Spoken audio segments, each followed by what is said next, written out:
Most life hacks are complete bullshit. We've all seen a million and one life hacks that are promising to make your life so much better, increase your productivity. Things like turning your shower cold for 12 seconds at the end of your shower, or getting this color coded notebook, or whatever, or dream journaling, or writing affirmations, whatever.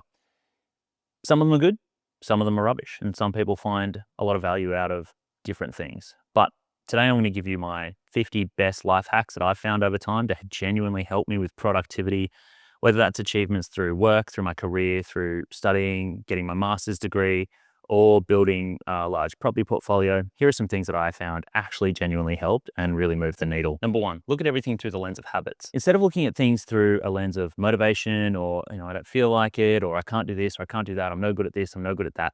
Look at everything through the lens of habits. Habits conducted regularly compound. Everything's a habit, whether it's drinking your morning coffee or cracking a cold beer after a long, hard day of work. So how do you promote good habits and then just do them over time? That's where you really get the gains. Really good book, Atomic Habits by James Clear, goes through the practical ways of fixing or changing or developing good habits and conducting them over time. Probably one of the more effective, high bang for buck self-help books I've read. Number two, awareness can be your superpower. Now, not to get wooey and talking about your awareness and stuff, but purely from you being aware of what you do and do on a day-to-day basis really affects your results. So things like tracking your spending. If you're aware of what you're spending, then you know where you can tighten that up. Or even your calories. If you've just got a heap of biscuits sitting in the cupboard and you have no idea how many of those you've eaten and you're not tracking how many, then you have a tendency or a fair probability that you may overeat. So just being aware of what you do. And now I'm not here to tell you that, don't drink coffee or don't buy coffee out or don't eat smashed avocado, because you know what? Would that move the needle? Maybe. Maybe it would, maybe it wouldn't. But at the end of the day, if it forces you to go, hang on, do I need this or that or whatever, anything you're buying, you're more aware of, then you can really understand where your actions are affecting your life, whether it be spending or eating or really anything. Number three, build an automatic investing system. I found this when I was really early on in my investing career. So just being able to put money away, pay yourself first, and then just that go away into some kind of good investment, something long term, something that's going to compound over time. It really takes the stress and the care out of it if you don't have to actively put money into something each week. Number four, focus on long-term assets. It's not about doubling your money every year. It's about getting a good return on your investment over time. If you don't plan on holding something for 10 years, don't hold it for 10 minutes. The best results come from time in the market, not timing the market. You're never going to guess when things are going to go up or down. So just take that out of the equation. Invest consistently for the long term. If you want to increase your money quicker, focus on your income.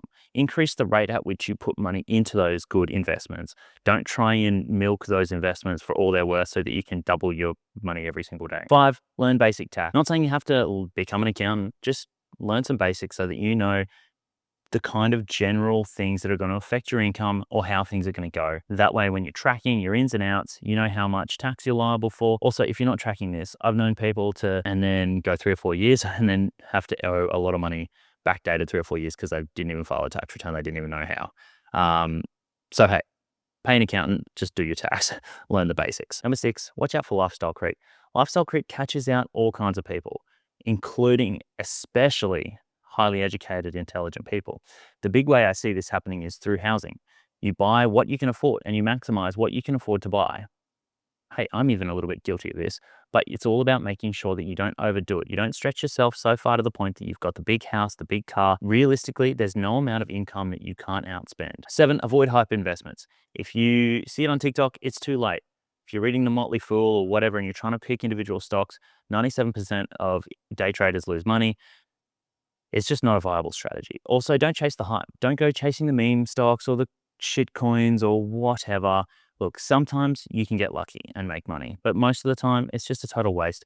Go for the safer long-term investments, as I said before, index funds, real estate, something that you can compound over time and you can do well with in the long run. 8, track your net worth. This is super simple and it's a really good exercise to do. It also allows you to see where you're at and where you're going and where do you want to be. It's a really good metric for tracking that. All you're going to do is add up all your assets, all your investments minus your debt, and that gap is your net worth. So understanding that is a really good place to start. 9, learn personal finance. Once you go down that rabbit hole, you start to understand what goes in, what comes out. You know what you should do. You know what right looks like. It allows you to stop making silly mistakes, because as soon as you go down this rabbit hole and you watch a few YouTube videos, you understand that, hey, actually, just because everyone's getting a car loan for a really nice car doesn't mean that's the best use of my money. Doesn't mean I should. Just because I can afford to get a $60,000 car loan doesn't mean I should. Don't just think, hey, I don't really know anything about personal finance. It's not my thing. I'm not really interested in it. So I don't know. I just don't really worry about it. It's pretty existential if you ask me. The thing is, food, water, shelter, we need these things to survive. And you buy all of these things with money. So understanding money is crucial. Number 10, delay gratification. Now, live it up, work it up. You make the decision. At the end of the day, you've just got to be happy with whether you've partied through your 20s or whether you invested and worked and hustled through your 20s. I guarantee the grass is always greener, whichever way you choose. However, as someone who's delayed a bit of gratification, I think it's pretty good. I'd rather have a little bit of pain now for a lot more fun, pleasure, and security later. Motivation is bullshit. Build your identity around becoming what you want to become. Don't just wait for the feeling to get you and, I'm going to go to the gym because now I feel it. Like, that feeling of motivation is so fleeting. You'll get that January 1st of the new year, and then turn around a week later, it's gone, and then you stop doing what you were going to do in the first place. So motivation doesn't stick. It's not sticky. The thing that is sticky is building your identity around something or building habits. Every time you do that thing, you cast a vote for being that person, whether that's going to the gym, whether that's saving money, whether that's investing, whatever it is. Every time you do it, you build that repetition, build that habit, build that identity within yourself. Being that sort of person or understanding that and wanting to be that sort of person is far better than just chasing that feeling of, I'm motivated today, so I'm going to do whatever I'm going to do. Master the boring reps. Honestly, most of success in any endeavor is just the boring thing. It's like sports. The person who does the most drills every single day is the person who ends up being the best. If you can become an expert at doing the boring thing, like shooting, for example, dry firing, dry firing, dry firing. It's not all going to the range and being flashy. It's not all exciting. It's just literally sitting there and getting the reps in. Being boring, doing those things is what's going to make it work. And it's the same as investing, right? It's not all, oh yeah, I just tripled my money, or the day that you sell your property or investment property. Those are the exciting bits, but they are honestly 1% of the journey. The rest of it is doing the mundane, just either investing day in, day out, week in, week out, or doing the investment property side, answering emails, doing all the admin associated with just owning the investments. And none of that's exciting. All that's boring, but it's what actually compounds over time and gets you further to where you need to go. And even from a performance perspective, doing the thing, it's not a game. It's the drills you run every day. Keep them up and you will absolutely crush. Become a master at the boring and you will crush way harder than someone who's just in it for the excitement and the thrills and the game. Systems beat willpower any day of the week. It's like getting your running shoes ready, putting all your running gear there so that you get up in the morning and you put that on automatically and you go for a run. The harder you make that for yourself, the less likely you are to go through with it. It's setting up all the systems in place so that you can just effortlessly achieve the thing that you want to achieve. Build the systems, do them over time, and you will absolutely win. 14, control what you can control. Not everything is controllable. You've got your sphere of influence, your sphere of control. Do what you can, influence what you can influence, and then just forget about the rest. There's no point worrying about it. It's just causing you more mental anguish than what you need to have. 15, one standard for everything you do. Now, there's an old saying that says, how you do one thing is how you do everything. However, the problem with that is I think people get the wrong message. And it's like, oh, well, I need to do everything to the best of my ability. But high achieving, high performing people generally do that. So the skill is here is realizing that how you do one thing is how you do everything. So what am I not going to do? Because I can't do everything. I can't win at everything. 16, be comfortable in the uncomfortable. Honestly, this one's a really big one. You've got to really be careful about getting stuck in a rut and not going outside of your comfort zone. Sometimes I find that high performing people don't want to break the mold. They don't want to go back to square one to start again. They're going to stay in their pond. That would be like being in the kiddie pool and absolutely dominating the kiddie pool, but never actually stepping into the big pool. You're not learning to swim to the next level, you're just absolutely dominating the kiddie pool. Sometimes you need to go to the next stage. 17, strategic ignorance. I've been doing this a little bit because I think we are so laden with information these days. We are just bombarded from every which way. We see information on the news, and we're addicted to it. I know I'm addicted to it. And I think for me, it's a case of stopping just being completely bombarded all of the time. Let yourself go on a bit of an information fast. I know, unless it's really important for you and your work, maybe you really need to be well informed, but we've only got so much information that we can handle, and not all ideas are good. Not all things are good, right? So don't just read something for the sake of reading it. Don't just read the news because you feel like you've got to keep up to date. I've been purposefully avoiding certain things. And some of that is just because I realized that I look back 10 years ago and I was like, well, I used to be, read the news every day or really well informed on current events. And to a degree, that's really helpful. Then we've got tools like ChatGPT. I just focus on what I'm focusing on. Don't let myself get distracted. Do the work that I need to do, and then only worry about things that directly impact me. And then if I need to go and talk to someone, I'll just ask ChatGPT and say, hey, what is gone on in the last week that I might need to, that should have raised above the detection threshold for me to understand and know about before I go to this dinner or whatever and talk to these people. So what should I know about that? Honestly, frees up so much time.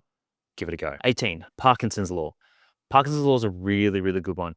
It's the principle that a task swells in size and complexity to how much time you give it. So if you just say, oh, I'll get this done by the end of the week, or I'll get this done by the end of the month, shorten that timeline. If that's your bottleneck before you achieve the next thing, you are now waiting a week or a month before you get on to the next thing. Just give yourself an hour, a day, whatever it needs to be. A realistic time frame and a realistic time appraisal is really, really important. So understand how much time it's going to take. Give yourself that time deadline. Give yourself a little bit of a push. Get it done. Move on to the next thing. Don't just let it blow out because it becomes bigger and worse. And also, how often have you been dreading this task? You're like, oh, I need to do this. I need to do this. It's been on your mind. You've been worried about it. You've been thinking about it. And then you do it. And I was like, oh, that was a 10-minute job. I should have just done that. And I would have been done that weeks ago. Happens to me all the time. Parkinson's law, give yourself a tight deadline. 19, 80-20 principle. 80-20 principle, the Pareto distribution, Pareto principle. It's basically 80% of the results or 80% of anything comes from 20% of the inputs, right? So that means where can you focus that 20% of your time that get you 80% of your results?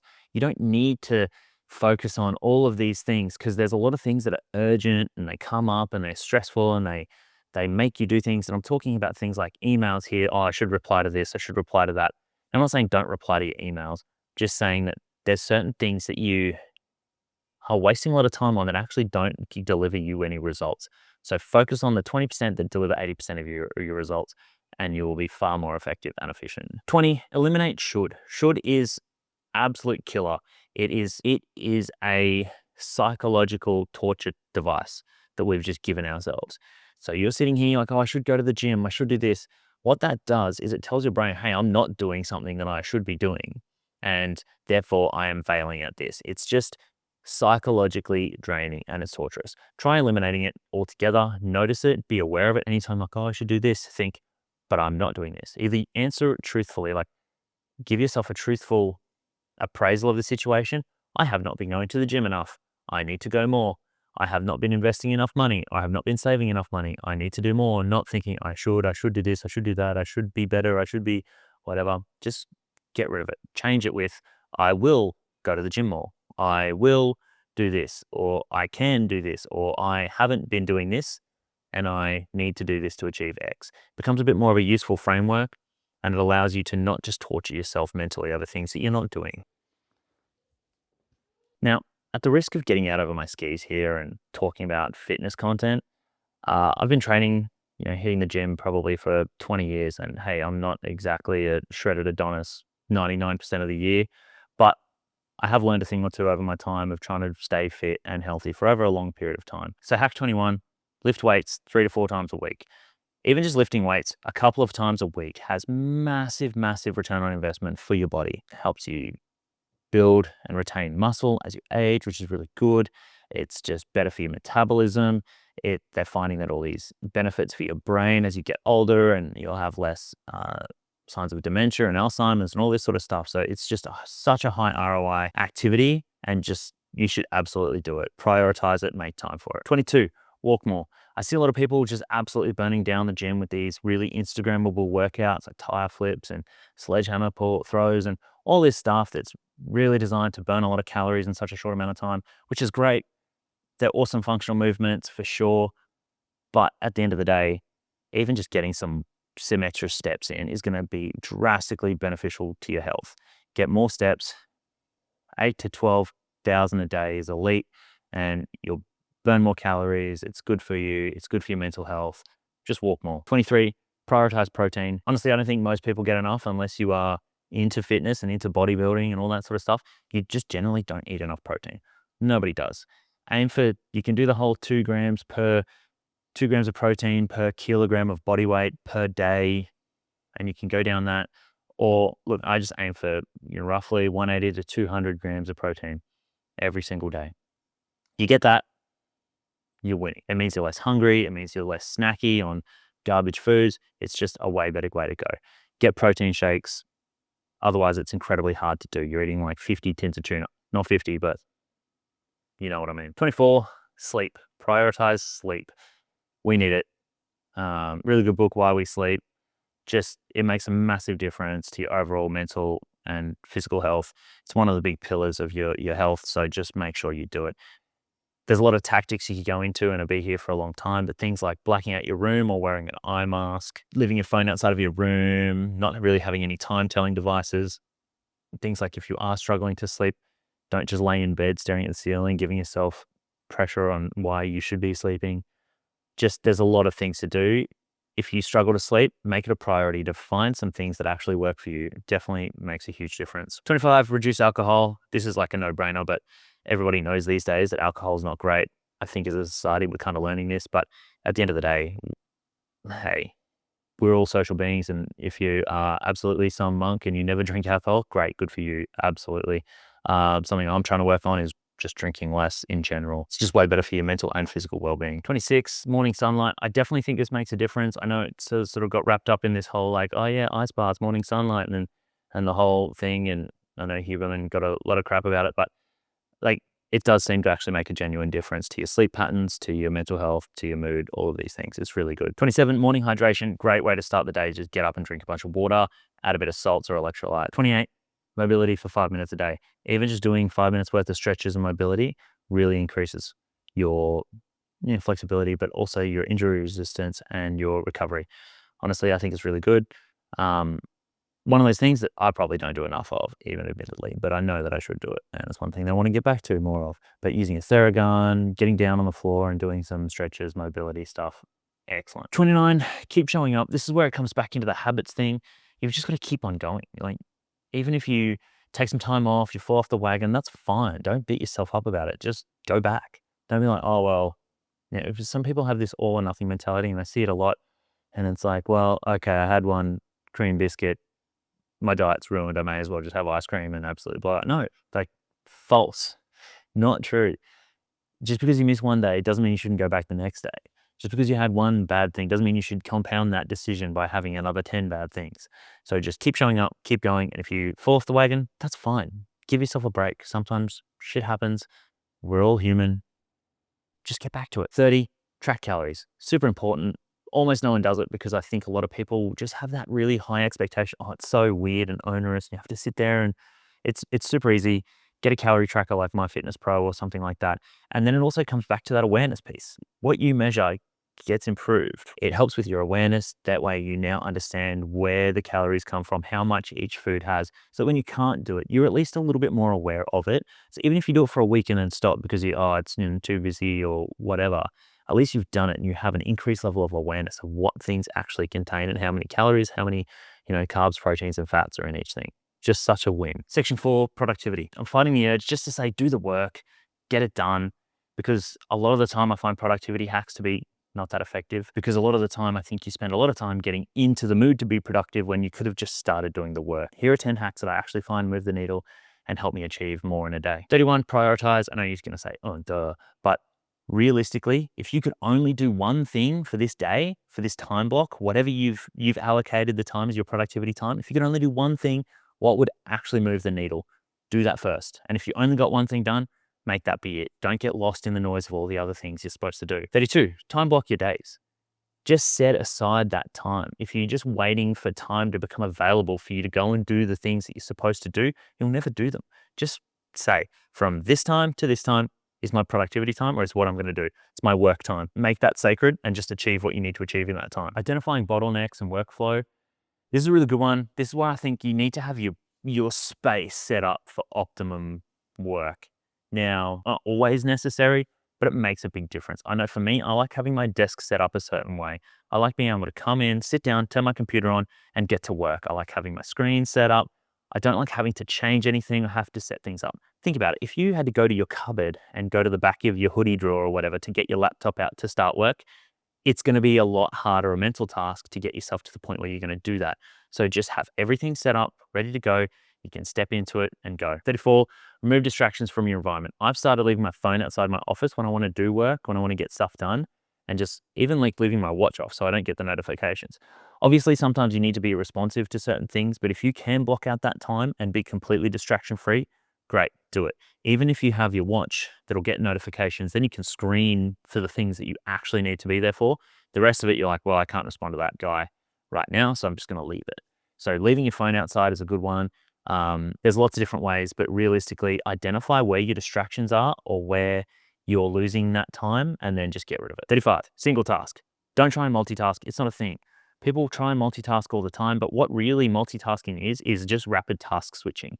The amount of time that you lose your concentration and your workflow from swapping from one task to the other can often be in the minutes, can be 5 to 10 minutes. Now compound that every time you switch tasks. If you're doing something that requires a lot of concentration, whether you're writing, you're writing an essay for university, or you're, doing something that requires a fair bit of mental focus, like editing, for example, every time you break that, even to do something like send a text message, you then have to get into that frame of mind to keep that work. So you're far better off not switching that task at all. 36, use templates. But where you can use templates and save a lot of time, absolutely do it. There's no shame in cheating, unless you're doing university or something like that. Obviously, don't just copy someone's work. That's plagiarism. That's bad. But if you can see, I like to see things before they're done, but also using templates just as a big time saver. If you've got a system set up in place to make your next one quicker, then absolutely use it. 37, batch your life. Batching is a game changer. Batch everything. Batch emails, batch text messages. Just don't be reactive to things as they come up, because once again, you've got that task switching effect where you're going to lose so much time. So I like to just dedicate time to answering emails, doing my admin. I don't think, I'll just get this email, I'll quickly shoot off now or whatever. I just set a time for that and I go and do it.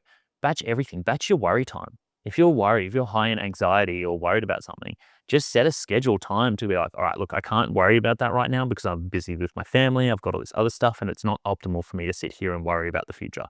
But tomorrow at 9 a.m., I'm going to worry about this for a good 20 minutes and think about what can I do to move to shift this or to help this situation? What can I do to problem solve this?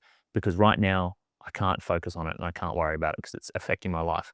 That then allows your brain to just put it aside. You're like, okay, cool. Brain's like, okay, that's taken care of. We'll deal with that later. As opposed to just sitting here nagging. You're like, oh, I should be doing this. I should be doing that. 38, watch out for unproductive productivity. Now, I'm looking at ChatGPT for this one. So how much time have you spent sitting there talking to ChatGPT about your latest and greatest business idea? Is that actually building your business? Now, I understand you do have to do some strategic planning and things like that, but things like sitting in front of ChatGPT, talking about it, or writing a massive, massive business plan, or spending a lot of time just mucking around in the details, in the wording, in the I don't know, spending heaps of time on a logo. These things aren't actually going to bring in any money. So what are you doing that feels productive but isn't? And I also think like YouTube is big for this. Let's say you want to, I don't know, start a YouTube channel. Are you just watching other YouTubers, watching them like, this is how I would start a YouTube channel in 2025, but not actually getting in front of a camera and recording something? Because that is productive unproductivity. So avoid that completely. understand what you should be doing in terms of what's actually going to move the needle. That's like what I said before with prioritization. If I can only do one thing right now that moves my goals further forward or moves me further forward to my goal rather, then do that. 39, clear space, clear mind.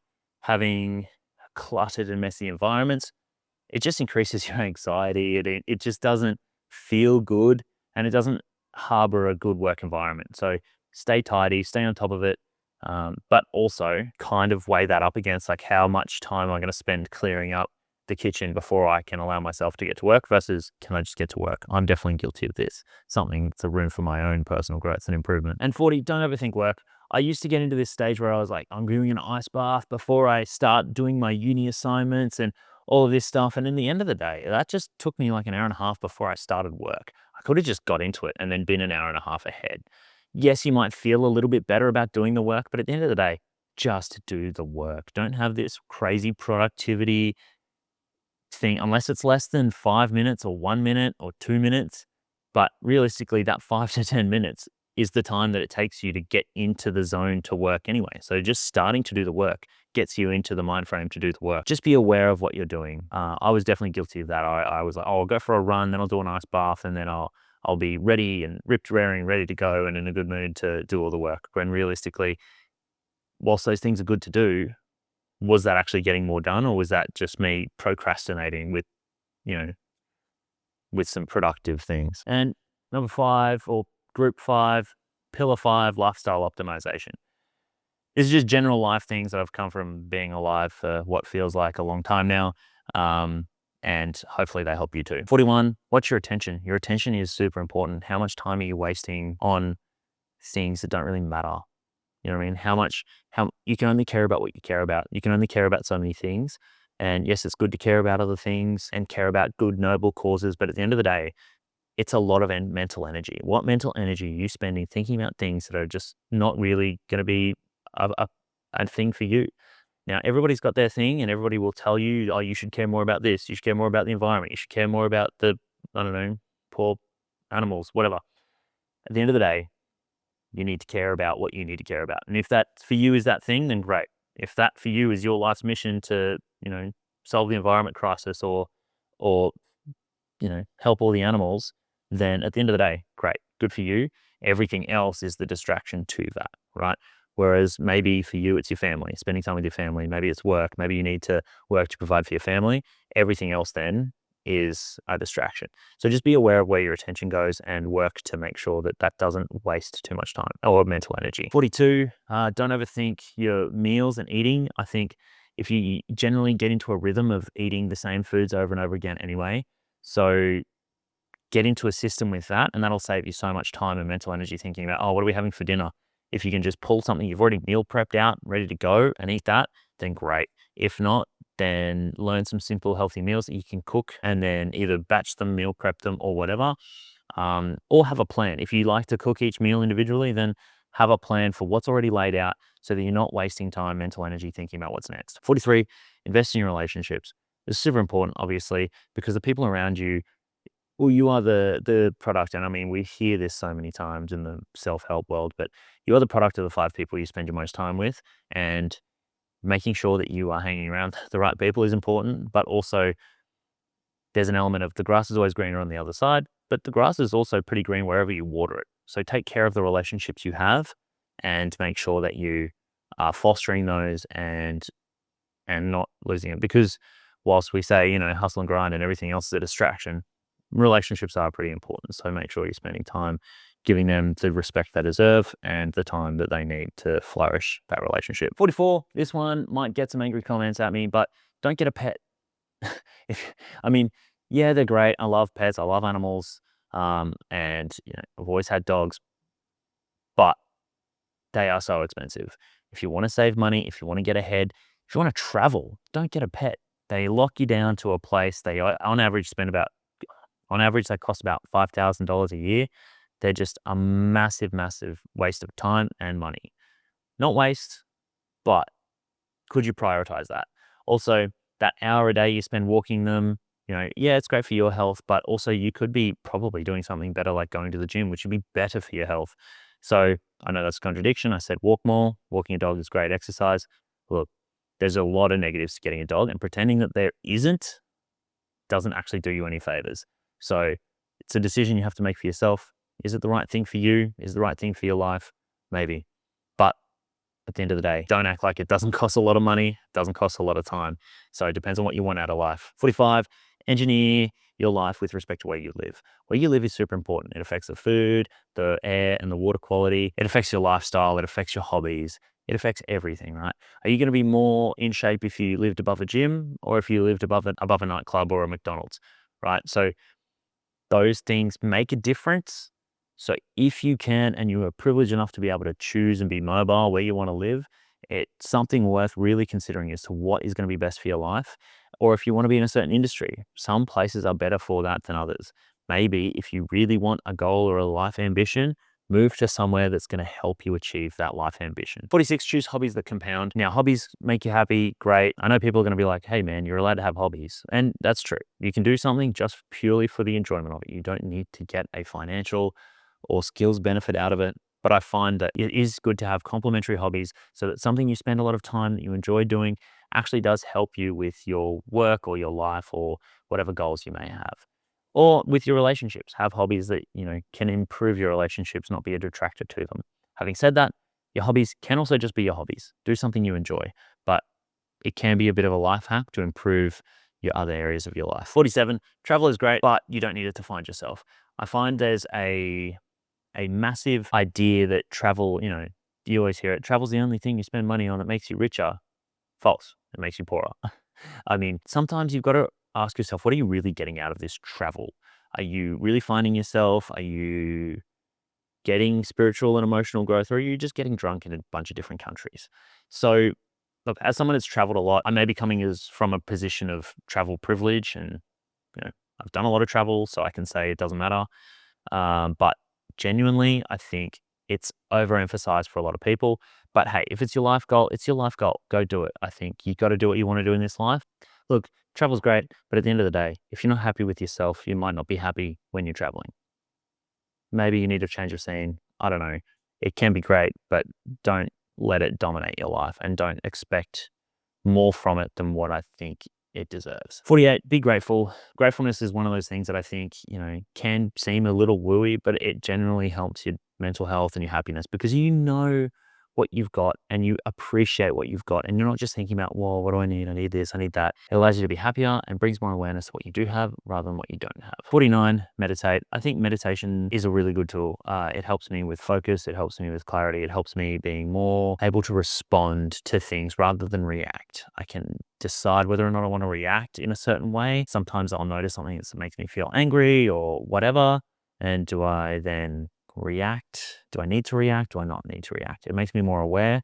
I think it brings me back to reality a lot more times. I have a tendency to focus more and ruminate on things. So it allows me to come back to the center. And it's just practice for that, to be honest. It's a pretty helpful thing that I find. You can never really do enough of it. And it's a really good thing to fit into your day where you can. And final one, have a North Star for who you want to become. I think this is a really good little life hack because it allows you to pick a direction and make decisions that are going to move you in that direction. Be who you want to be. Don't just, because then if you're like, oh, well, should I take this job or this job? Well, which one is going to move you closer to what you want to be? Have that understanding, have that clear image of who you want to be at the end of your life. Another way to look at this is, what do you want on your tombstone? What do you want said about you? What would you like people to be saying about you at your wake? Now, does the decisions that you're making right now lead to that, or pull you away from that? If it's away from that, then maybe have a rethink. Thanks for watching. Please, if you haven't already, if you found this useful, like and subscribe. If you've already done it, don't worry about it. You've already done it. But thank you, and please watch the video that pops up here. It'll really help me out. YouTube's going to recommend which one it thinks you're going to like the best. So please give that a watch. Thanks for watching.